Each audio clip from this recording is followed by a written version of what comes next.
All right, I think we're live. So hello everyone and welcome to our fourth Plunge into Tech webinar. I'm Olivia Bartlett. I'm the Marketing Assistant for Technology, Leadership, and Diversity at Corwin. Plunge into Tech is a free summer webinar series to help you learn some tips and tricks so that you can incorporate them into your practice in the upcoming school year. If you missed any of our last webinars, you can still watch them on Corwin Connect or on YouTube. Some things to keep in mind during the webinar: follow the Plunge into Tech hashtag on Twitter because we'll be monitoring questions and comments there. We're also giving away the entire Corwin Connected Educators series to 3 lucky people. All you have to do is share your best idea for using technology in the classroom using the Plunge into Tech hashtag. And then be sure to read other people's ideas and give them a like. And the more likes you have, the better your chances of winning. Also be sure to stick around until the end of the webinar so that you can download your certificate of completion. Now, without further ado, it's my pleasure to introduce our speaker today, Catlin Tucker. Catlin is a Google certified teacher, professional development facilitator, educational consultant, speaker, and author with a passion for blended learning and technology integration, and she is going to talk to us today a little bit about blended learning and her new book, Blended Learning in Action, which publishes in September. So take it away, Catlin. All right. Well, thank you guys for joining. I am really excited to talk about my new book coming out. I actually published my first book on blended learning in 2012 and definitely made like leaps and strides in my own practice as an educator, embracing blended learning and getting excited about different blended learning models and what they could look like in my own classroom. And in the time since I wrote that first book, my own practice has evolved so much. And so when I decided to write this second book, I really wanted to focus on kind of the larger scope of the individuals involved in a real blended learning shift. So I'm going to move over to my slide deck, so you guys can see some visuals associated with kind of the concepts in the book. Are you able to see that okay, Olivia? Yeah, that's good. All right, so this is the cover of our book, Blended Learning in Action, a practical guide towards sustainable change. Also, all of my information definitely accessible on Twitter if people are out there and want to know more about the book or me and my work. You can definitely reach out to me, Catlin Tucker, or Catlin_Tucker. I also will be blogging about the book quite a bit in the weeks to come before it's published in September, and you can check out the blogs about that at my blog, catlintucker.com. So before we dive in, and I really want to give you guys a sense of the scope of the book and some of the information and concepts and supports that are in the book, I want to introduce the co-writers that I brought onto this project. I had the pleasure of doing some work in Puerto Rico and in Colombia, doing some international blended learning trainings with schools, and had the privilege of working with Tiffany Wyckoff and Jason Green. And it was interesting because I'm very much writing about blended learning from the standpoint of an educator, a teacher who is doing these things in my classroom without any support from my actual school or school district. I'm not in a blended learning school, but I'm very much creating a blended learning model within my own classroom and within a classroom that is very limited in terms of access. So most of the technology we're using in my classroom is really the devices that come through the door with students. So I bring to the book definitely that very practical teacher perspective.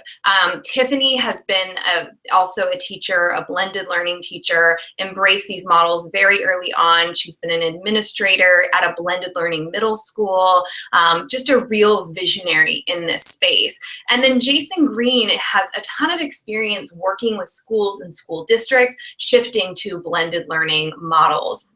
He actually had partnered with Stanford and designed a really incredible professional development platform for blended learning to support schools and teachers in this shift. So when I met these two individuals, it just felt like this perfect coming together of these different perspectives, you know, the teacher perspective, the teacher admin perspective, the professional development support advocate kind of perspective. And so if you want to kind of follow or do a deeper dive about what's in the book, you can go to blinaction.com, where we have some more information about the book. And we encourage anybody reading the book or interested in conversations about blended learning to really join us in a global conversation at #BLInAction. So there are definitely call outs throughout the book in which you'll see that hashtag, and you can comment and post questions that the three of us will definitely be fielding as authors, and throwing out our own kind of questions about what's happening in this space. So blended learning is an educational, for those people who are kind of interested but maybe have a hazy idea of what this is, it is an educational program in which the learning is, it's really online learning blended with that face-to-face learning. And the idea is that merging these two learning mediums allows students opportunity to have more control over the time, the place, the pace, and the path of their learning. And there's lots of different models educators and schools can use to allow students a little bit more autonomy, to kind of begin personalizing their learning experience a bit more by weaving together these instructional and learning mediums. And so for us, when we were looking at the book, we really wanted to break it into parts that would complement each other. So the first part of the book really focuses on building a foundation for a blended learning program.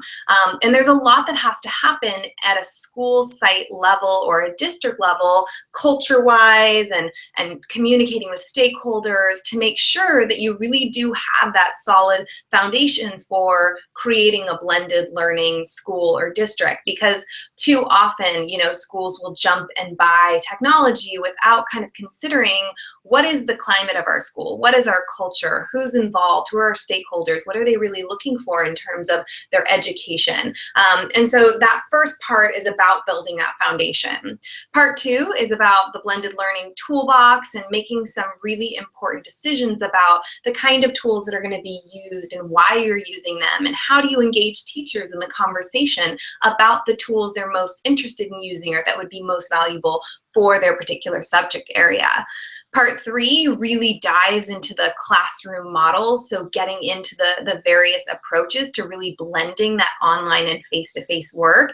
And some models will be more or less accessible to certain schools and classrooms based on aspects or factors like access to technology. And so we go into what the models are, what are some examples, what does it look like in the classroom, what are some of the challenges paired with creative solutions, how do you lesson plan for this kind of a model. And then the last part four, is really about thinking about the long game, because the reality is that shifting a traditional school to a blended learning school it's a process, it's a journey. And so we don't want teachers and schools and leaders to feel like this happens overnight. How can they kind of continue to assess whether what they're doing is working, and to continue to grow and hopefully move towards a personalized approach for every student? And because the three of us, Tiffany and Jason and myself, bring to the table these different areas of expertise, we really wanted to speak to the key players in a blended learning shift. So our target audience for the book are really those people in leadership positions, those teacher trailblazers, the handful of teachers on a campus who are just like ready to go, eager to try new things, because those teacher trailblazers can be such an incredible ongoing support for other teachers who might be hesitant, scared of technology, not a lot of experience with anything other than kind of a stand and deliver mode of instruction, who need support. And the reality is the best way to really move an entire campus is to leverage your teacher trailblazers, those ones who are out in front, excited and eager, and really harness their energy, their excitement, their expertise to support the other teachers around them. So within the book, there's actually broken up. So there's chapters that are speaking to things like culture and communicating with stakeholders that are very much leadership considerations. But there are also chapters that are very much about the teaching models, and they're speaking to teachers about how do you design curriculum, what are some tips for making sure the flow in a classroom works, and those are very teacher-centered. And so the way that we try to balance that is that within the chapters that are focused on leadership concerns, we have connections to the classroom, things that need to be considered from the teacher perspective, so that leaders don't kind of march ahead without considering what do their teachers really need to make this happen. And in the teacher-centered chapters, we have links to leadership, where we really talk to leadership about what the teachers need to actualize these things. And so the idea is that hopefully we create some understanding between these two groups so that they really move together in concert on this journey and have empathy for what each group is trying to do in this shift to a blended learning model. And within the book, there are also kind of sections where we focus on specific implementation strategies and concerns and share some really concrete suggestions and resources for addressing things like building capacity, technology and technology utilization, data management and usage, and student ownership. So you'll see these little icons that are associated with these various components of implementation and these various strategies that we're providing that are kind of sprinkled throughout the book as well to support kind of leaders and teachers in considering the big wide range of concerns that really come into play when you're shifting from a traditional teaching model to a blended learning model. So I've broken this up to kind of give the teachers and superintendents and people who are looking at this book and wondering kind of, is it for me? Will this work as a support text for what we're doing? Just kind of a sneak preview of what is in each of the parts. Obviously, it's a comprehensive text, and so there's a lot more that's in the book in terms of resources and specifics. But I want to just give you a peek so that those people watching the webinar have a sense of what they can expect from the book.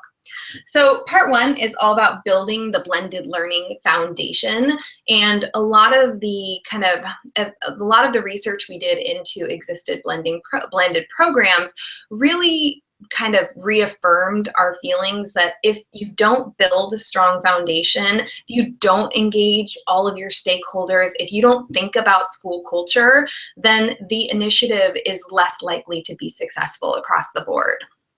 So our goal is to kind of work towards, over the course of the text, kind of hallmarks of learning. What are some of the things we're striving for in the best learning possible? And those things are personalization. How do we use blended learning to try to get closer to a personalized path for individual students to make sure that what they're learning is appropriate for where they're at in that moment? Agency and allowing students a higher level of choice in terms of what they're doing, in terms of their learning, connecting students to an authentic audience and using technology to really give them an audience that's meaningful, that will really motivate them to do their best work, connectivity, and then creativity. So all of these things are kind of undercurrents throughout the book because this is what we're striving for in creating a blended learning model. In the book, we also refer back to kind of a blended learning roadmap. What does it look like to take a school from a traditional design to a blended model? It doesn't happen overnight, and the more incremental and the more teachers and leaders are supported throughout the process, the more successful it will be. And so for some schools, it might take a year. It might take 2 years to really fully implement a blended learning model. It might take 3 or 4 years. And it really just depends on the school and what they're kind of tackling in each year with their educators and what are they ready for as a school. And so we refer back to the different kind of the phases of this transition from traditional classroom to this blended 21st century classroom and all of the things that have to kind of shift in this progression.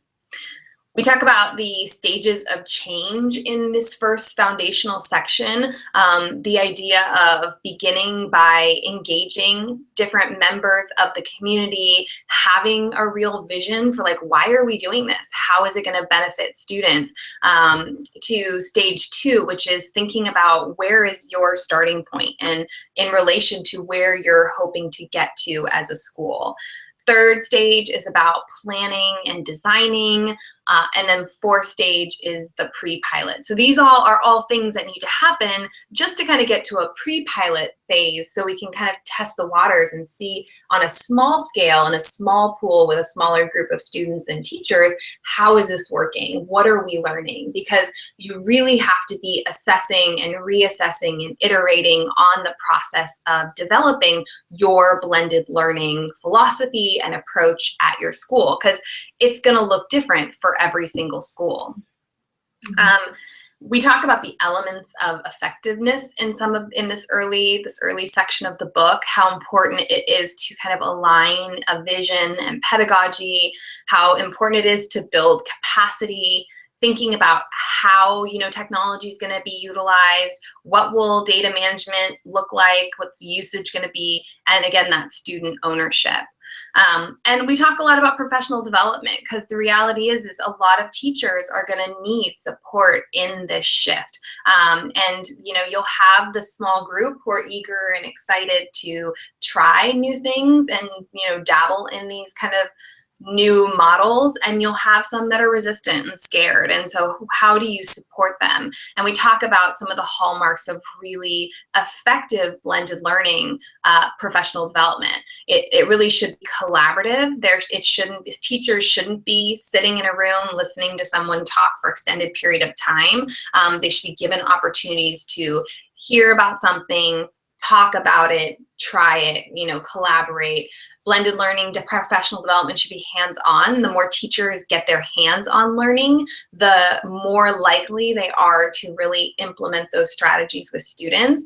And we really emphasize the key to ongoing professional development. So really thinking about mentorship or coaching models where you utilize your teacher trailblazers who are out front a little bit, and having them work with the other teachers to make sure they feel supported. They can have somebody they can bounce ideas off of. They can have someone who might be able to come into their classroom and co-teach a blended lesson and give them feedback. And the fact that professional development really should be personalized as much as possible for the group being trained. And when I work with teachers and I do professional development around blended learning, I also really want teachers to be learning within the kind of models, or I want to use the blended learning models I'm advocating that they use with students. I want to use those same models in my professional development. And so that's something that's really important when you think about professional development design is, are we using blended learning strategies to teach teachers how to blend in their own classrooms? Because if they experience it in training, they're much more likely to do it when they're actually working with their own students. Part 2 is the blended learning toolbox. And there are so many considerations when we start talking about what's going to be in our toolbox. What tools are we going to use? Whether it's the specific tools teachers are going to be using, thinking about, are we going to, as a school, be using a unified learning management system? If so, what learning management system are we going to use? What are considerations we need to take into account as we make this decision? Are we going to choose a couple, Schoology or Edmodo, Google Classroom, and then allow teachers the opportunity to kind of play around and pilot and provide their feedback in relation to which of these did they find most useful, which would they use with students, and then how are we going to train an entire school community on that particular learning management system? And I frequently will say that, in life, there's no one tool that solves all of life's problems. And it's the same in the classroom. So, schools often will use a learning management system as kind of a base, a starting point where everybody can be on the same page. And then from there, think about tools that are ideally complementary to that learning management system that teachers can start adding to their own individual kind of teacher tool belts. What individual tools make sense for them in terms of their subject area and grade level, and how do we support teachers in exploring what's out there and sharing what they found and creating kind of that conversation on our campuses. And there, you know, the devil is in the details. So whether it's figuring out how to invest funds for technology, do you invest in tablets? Do you invest in Chromebooks? Do you embrace a BYOD, kind of bring your own device philosophy? And if you, depending on the device you choose, that's going to also impact the tools teachers are able to easily use with students. And so in the Toolbox section, there's a whole chapter just on, you know, kind of devices, everything from thinking about learning management systems to if you're going to actually purchase a device, what are the benefits and challenges of purchasing Chromebooks versus purchasing tablets versus going with a BYOD model. And so the book just wants to help teachers and school communities figure out what is the best bang for the buck in terms of the money you have at your disposal. And I think one of the takeaways from the device conversation is really that above, first and foremost, the infrastructure on a campus has to be a priority. And then looking at devices and really thinking about what is it that teachers are trying to accomplish in their classrooms and which device is the best fit. And maybe a one-size-fits-all purchase doesn't make sense for a campus. If you have a group of teachers saying, hey, this device would be the most useful for me versus this device would be the most useful over here in another subject area. So trying to kind of coach schools and teachers through that conversation about the details in terms of devices and tools and kind of the compatibility around some of these things. Digital curriculum in a blended model is also an important consideration. There's an entire chapter on digital curriculum, and digital curriculum can be used to replace a vast number of things in the classroom. So you can use digital curriculum to replace a core textbook or a supplemental textbook. So for example, in my class, I teach English 9-10, and I use StudySync's digital curriculum to really replace the supplemental text I used to use to complement some of our core readings. But there's also digital curriculum that can replace lecture. So teachers can get away from standing in front of the room, or they can even get away from making their own videos if that's not attractive to them. And there's digital curriculum that can kind of replace the workbook or the practice book that students are using. And so what funds does a school have? What digital curriculum is out there? What are they trying to use digital curriculum to replace in the classroom? Those are all really important questions to ask, and important for both leaders and teachers to be considering together, because we don't want a top-down decision about digital curriculum that's then forced on teachers who don't necessarily see the value of that digital curriculum in their classroom. So how can those conversations about digital curriculum be happening simultaneously and together so that what is purchased, if there's a purchase made, is the best purchase for the teachers and the people who are actually going to be using this digital curriculum. Part 3 is the blended learning, kind of the focus on classroom models. And there are a lot of blended learning models. The models are really just a starting place, in my opinion, and they're evolving. So even though we have resources like the Christensen Institute trying to define what are specific blended learning models, I think those definitions are just a place to begin the conversation. They're not an end point. And so in the book, we really wanted to focus on, okay, if you have a traditional school, it's shifting to a blended learning model, what blended learning strategies and models are going to make the most sense to introduce? So we started out with the station rotation model, and the station rotation model is a blended learning model where you have students learning in stations, just like the name suggests, and at least one of those stations needs to be an online learning station.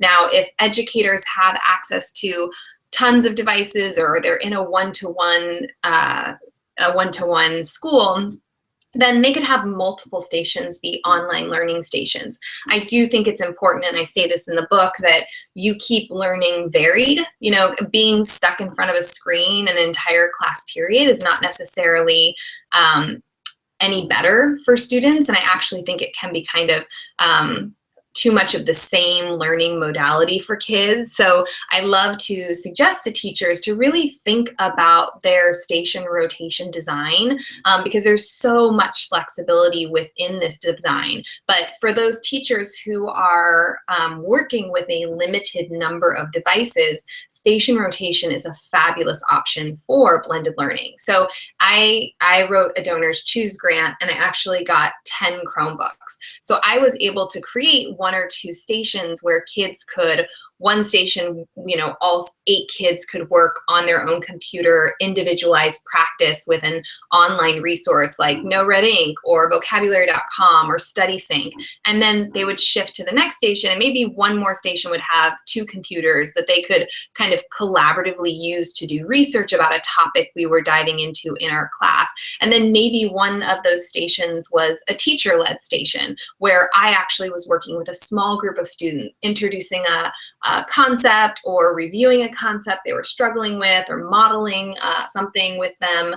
And so really that teacher-led station has been kind of my most exciting discovery when I started using station rotation, just because as a secondary teacher, it's very typical from 6th to 12th grade that secondary teachers do a lot of standing up in the front of the room talking at kids.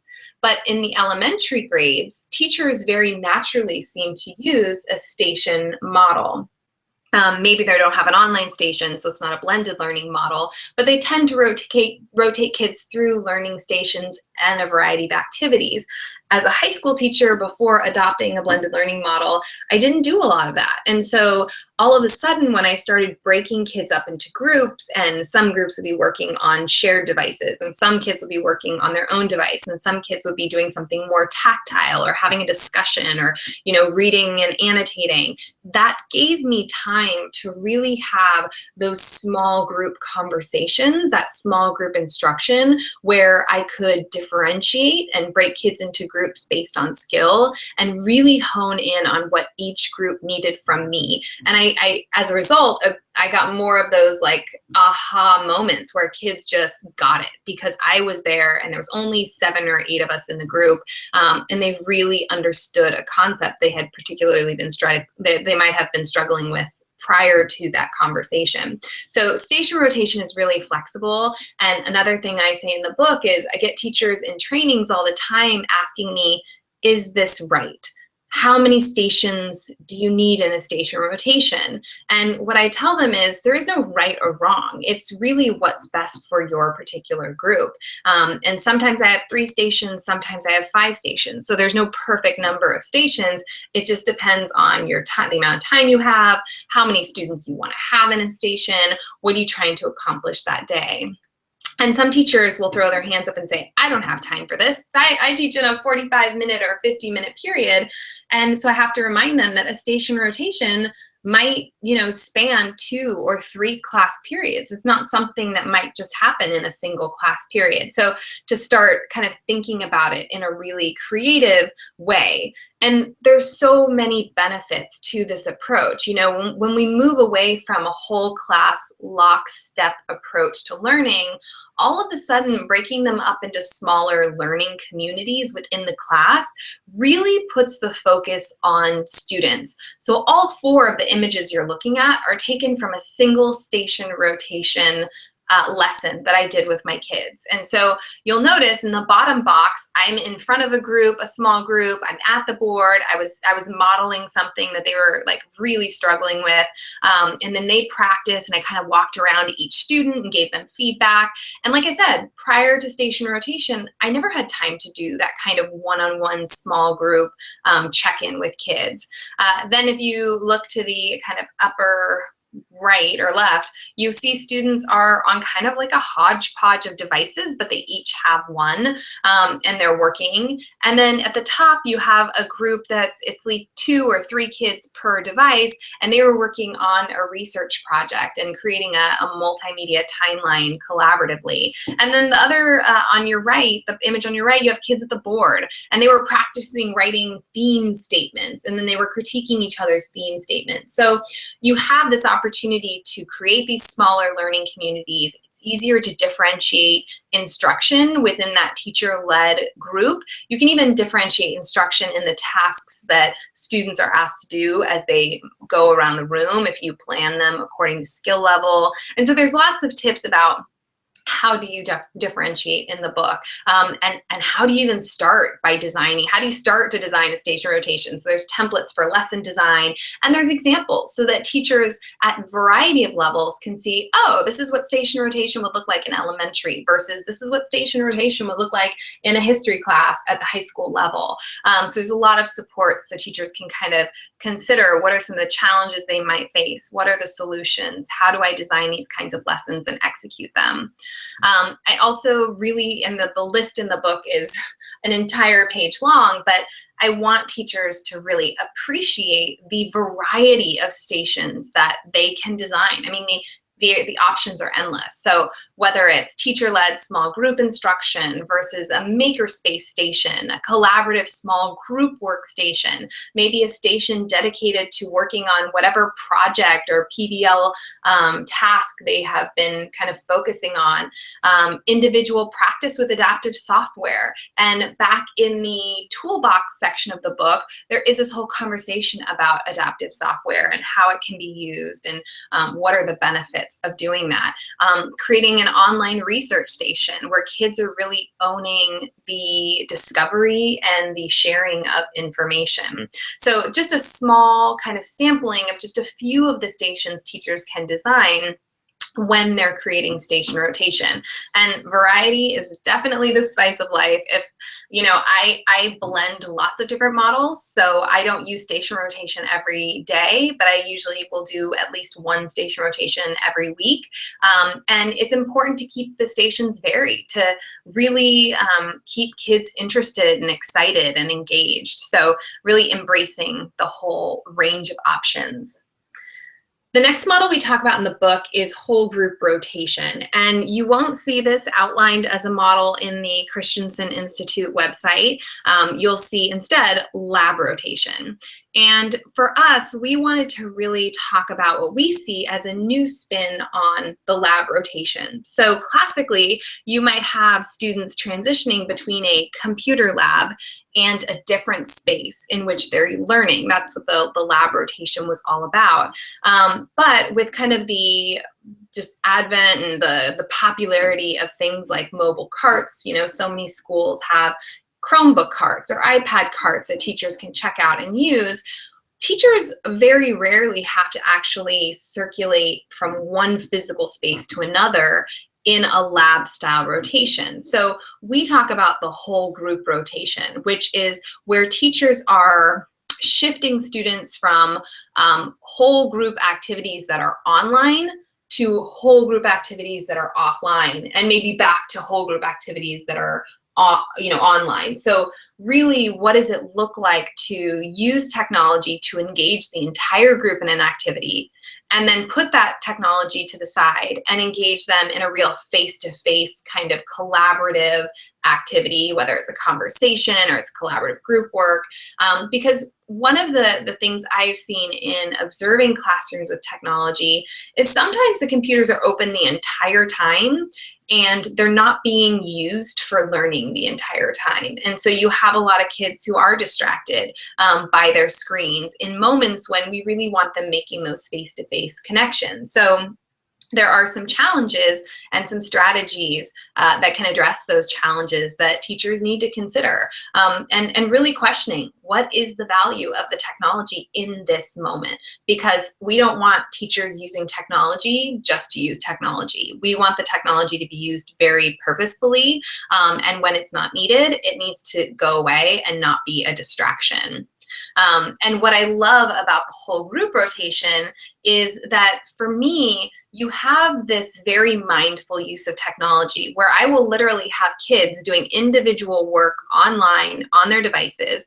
And in those moments, when every student is on a device practicing a skill or doing a piece of writing or whatever it is they're doing online, I have the opportunity to check in with very individual students. So small group rotation, you know, that station rotation, I'm checking in with a small group in a teacher-led station. But in the whole group rotation, when kids are working individually online, then I can actually meet one-on-one with students, either call them back to my desk and chat with them or coach them through something I'm seeing on a document, or I can just kind of mosey around the room and kind of, you know, duck in next to them and check in and see how they're doing or address a concern that I have.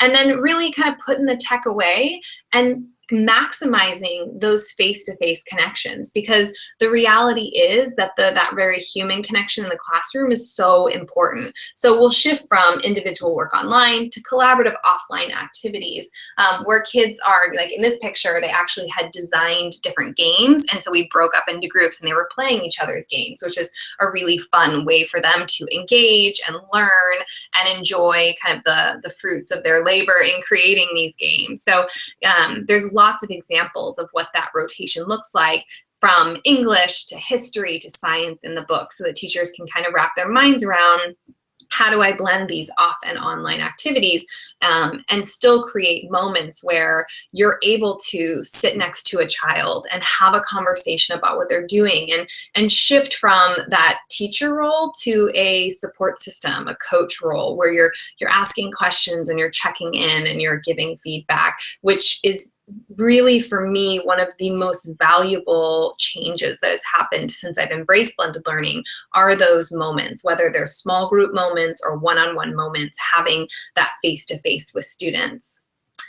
There's the flipped classroom model. This model is very popular. There's a lot of conversation about the flipped classroom, and it's the model where basically, you know, the transfer of information, which has classically taken place in the classroom via lecture or reading a section of a text and, you know, kind of annotating and going through it, is transferred online, where students have control of the time, the place, and the pace of their learning. So if they're at home and they're watching a video I created on vocabulary or writing introduction paragraphs, they can pause that video, they can rewind it, they can watch it a couple of times. If they need to watch it again in the future, they have access to it. So the benefit is that they're kind of consuming that information at their own pace. And then the practice or application phase of learning, which has classically been assigned for homework, is moved into the classroom. The benefit there being that often when we send questions or practice assignments home with kids, you know, they've had a full day of school, they've been inundated with information, and then they're asked to go home and practice. And it's during that phase where they tend to trip, they fall, they need more support. And so they might not have that support at home. A parent might work, they might not have the subject area expertise. So if we pull it into the classroom and they're practicing in that environment, then when they trip and fall, they have the teacher there who can answer questions. They've got this beautiful community of their peers who they can get support from. And so it's a really interesting model that a lot of teachers have kind of gravitated towards. It's an easy one to kind of wrap your mind around, and it does get teachers out of that role of standing in front of a class and just kind of talking at kids. And in the book, I talk a lot about the importance of weaving together in learning mediums, and how when you design a flipped lesson, it's not just creating a video and posting it online. You have to think about, how are you going to lead into that video to create some context? You're going to drive inquiry or pique their interest or assess their previous knowledge. What is that going to look like in the classroom? And then I also really push this idea of flipping and engaging kids around that content online. So instead of just telling them, hey, watch this video, can we wrap the video in an asynchronous discussion? Can we create a lesson around the video using a tool like Edpuzzle or, you know, TED Ed? So the book really talks about those strategies. And then once kids have seen that information online, then the real magic of the flipped classroom is not the video or the media or whatever you use to flip information. It's what you do with the time you've created in the classroom. So how are you getting kids extending and kind of applying that information with a really student-centered activity where you're tapping into the collective potential of these humans who are in your classroom. So there's lesson templates for designing flipped classroom and tips for how you do that, and ideas for flipping with different kinds of media, because it's not just about videos. You can flip with images, you can flip with online resources, you can flip with text. So there's specific strategies teachers can use depending on what type of media they want to use and how they can best engage students around that information. And as with anything, there's always concerns by, whenever I train teachers on the flipped classroom, they're always saying, yeah, but what if kids don't have access out of the classroom? And what if kids don't do their homework?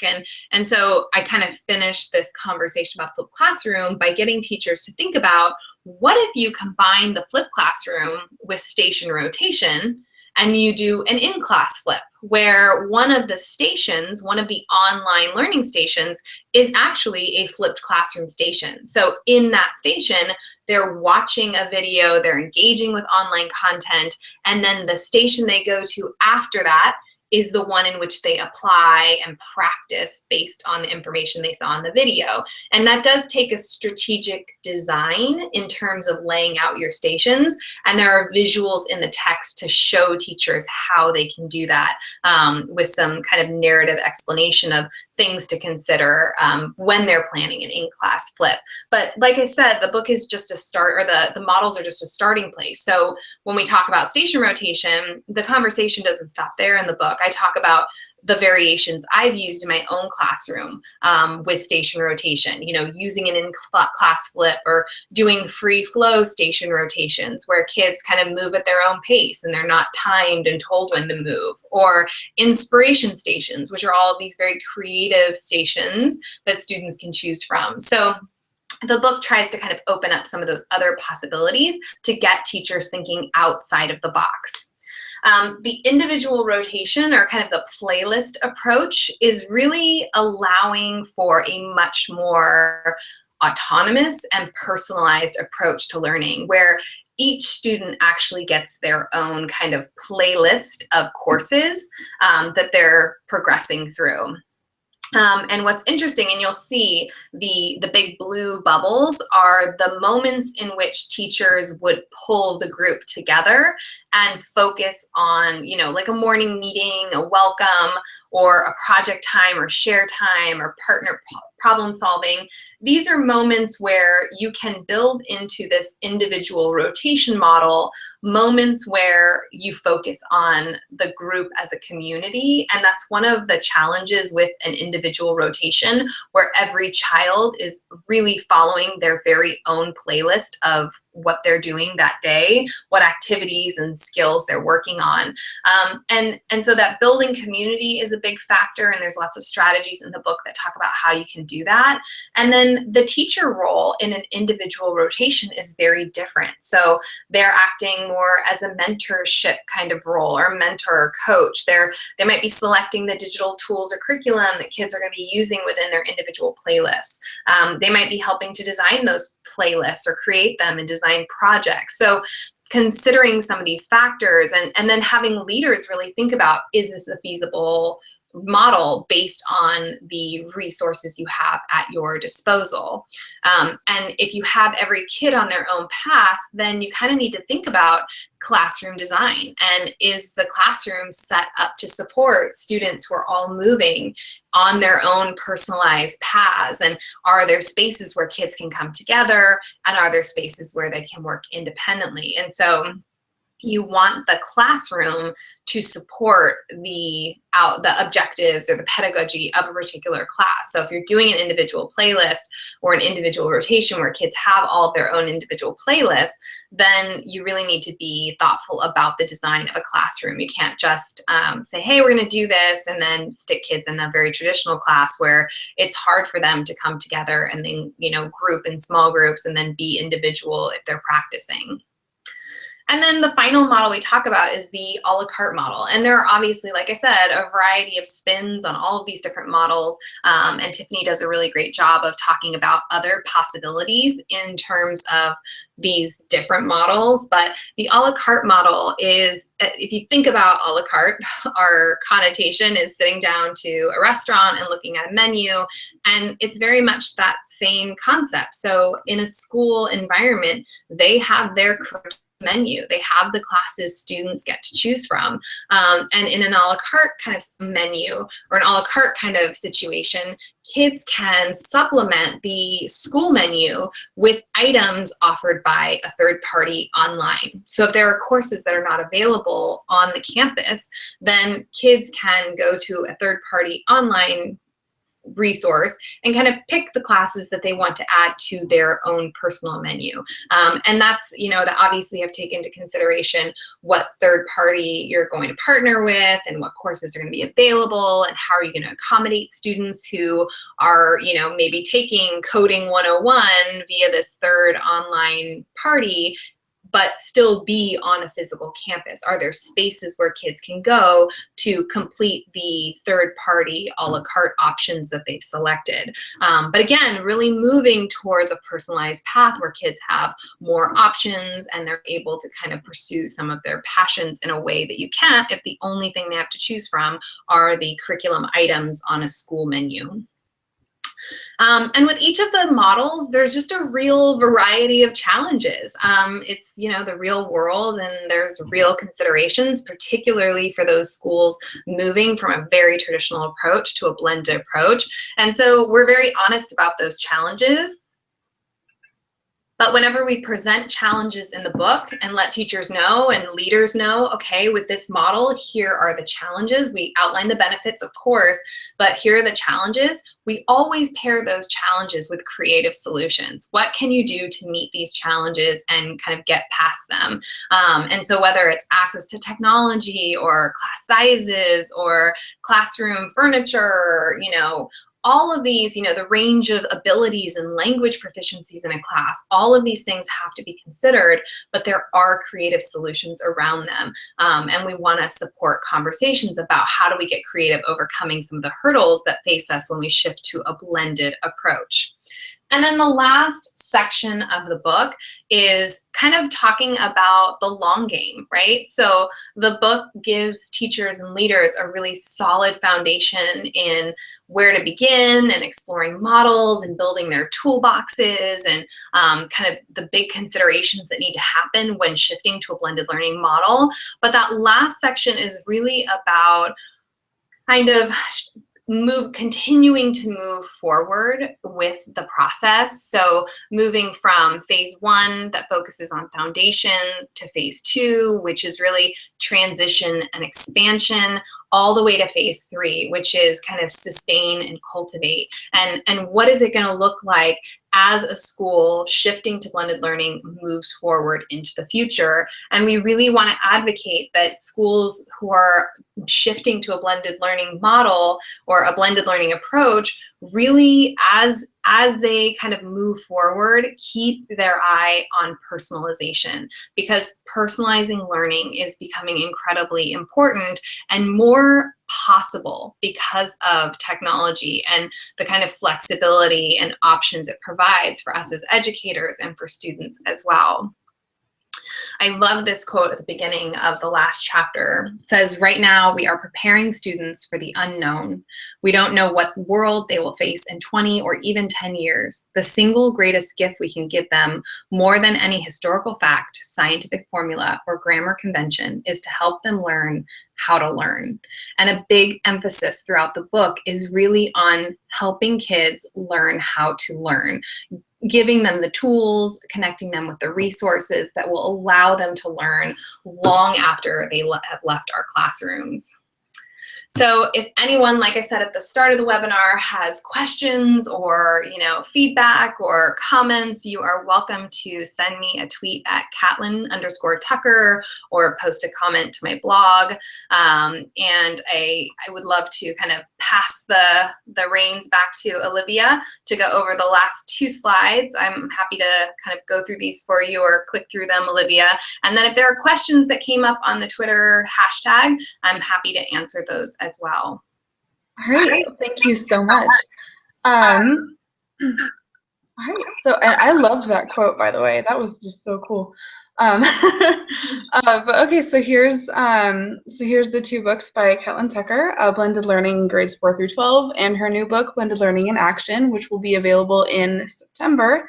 But you can pre-order it now if you use the promo code you see there.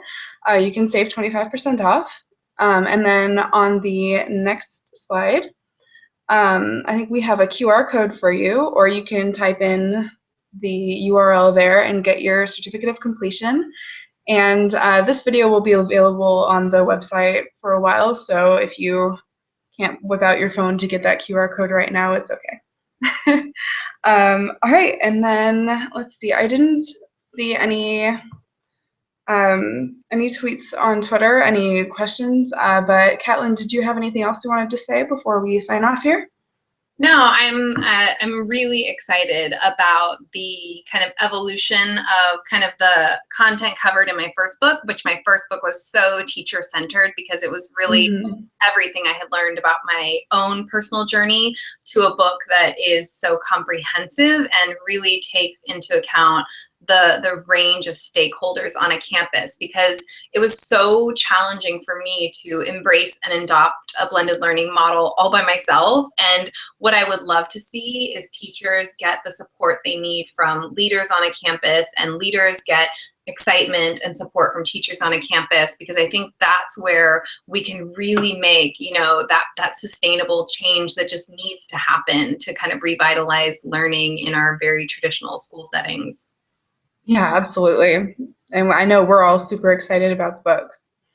Good. All right. So, well, thank you for joining us today, and thank you, Catlin, for presenting.